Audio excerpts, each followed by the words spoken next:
take a look at a few examples. The first example of the expression language syntax is just an example where I use the expression language to reference a bean. That bean could be a single string that has a value. The second example is an example of accessing a property within a bean using the offset notation. Or, excuse me, using the dot notation. The third example shows me how I could use an arithmetic operator in conjunction with the dot notation property access to do some math.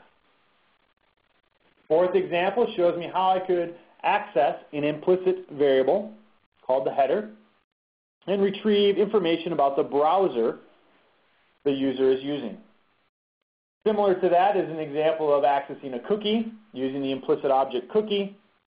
And then the last example there shows me the syntax of how I could access a form parameter, either sent using an HTTP GET or an HTTP POST. Again, the focus of this lesson is not to teach you the expression language syntax. It's really to make you aware of the expression language and give you enough of an understanding so that when you use JSTL, you can write tags effectively. Now that we understand how the JSTL is structured, it has the 5 tag libraries as well as the expression language. Let's examine how to install JSTL. There are 2 primary ways for me to do installation of JSTL. The first way is that I install JSTL within my application server.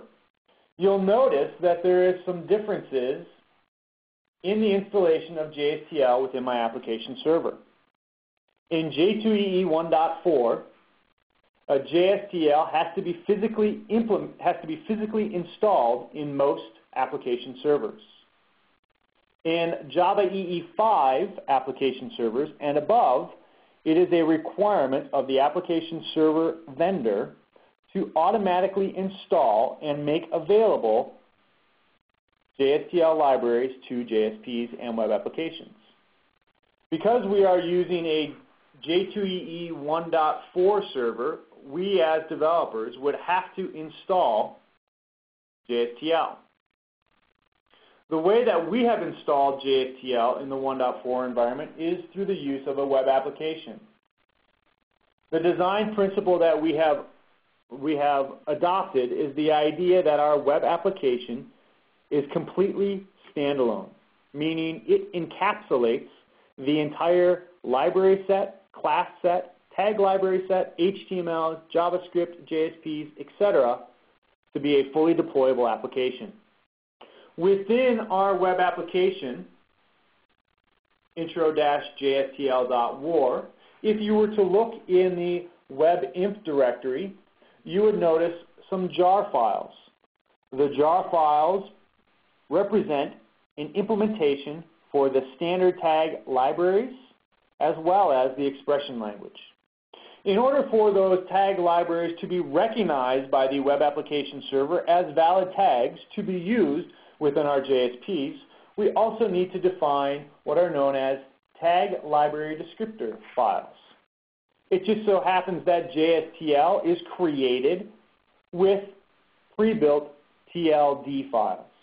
So we do not need to build these TLD files by hand. Rather, we just need to copy the TLD files and place them in a predetermined location within webinf called the tags directory.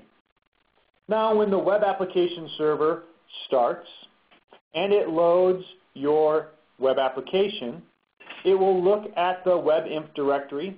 It will first look at the tags directory, determine that there are some tag libraries you are trying to use, and then it will resolve those tag libraries based on the contents of the lib directory.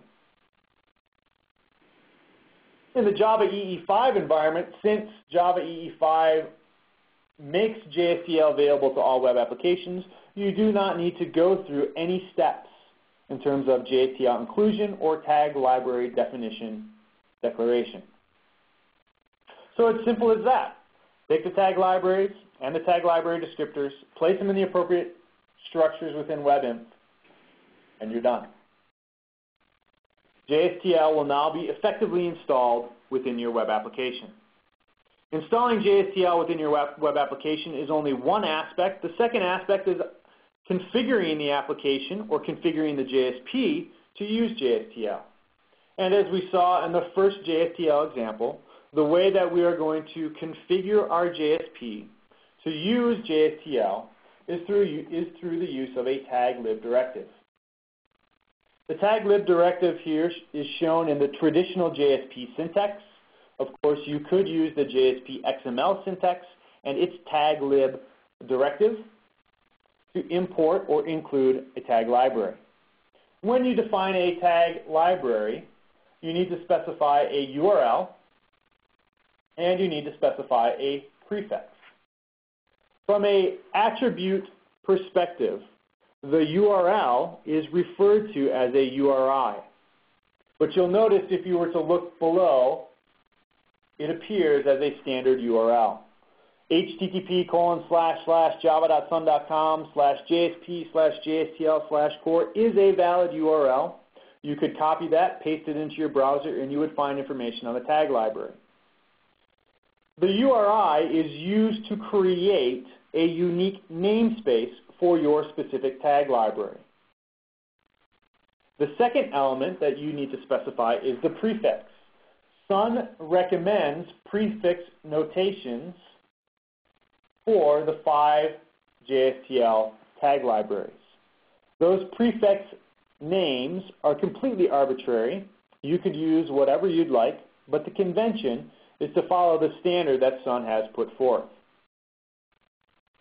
As far as the association between your tag library directive and the contents within the webimp lib directory and the webimp tags directory, if I were to open up one of the TLD files, I would see in the TLD file a URI specified defining the quote-unquote namespace for the tag library.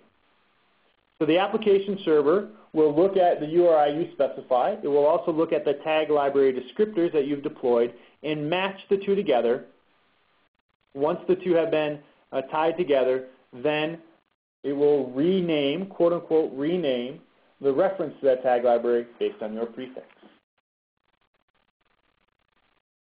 Once we have installed the JSTL in our web application and we have included the appropriate tag library directives, we can now use JSTL within our JSPs.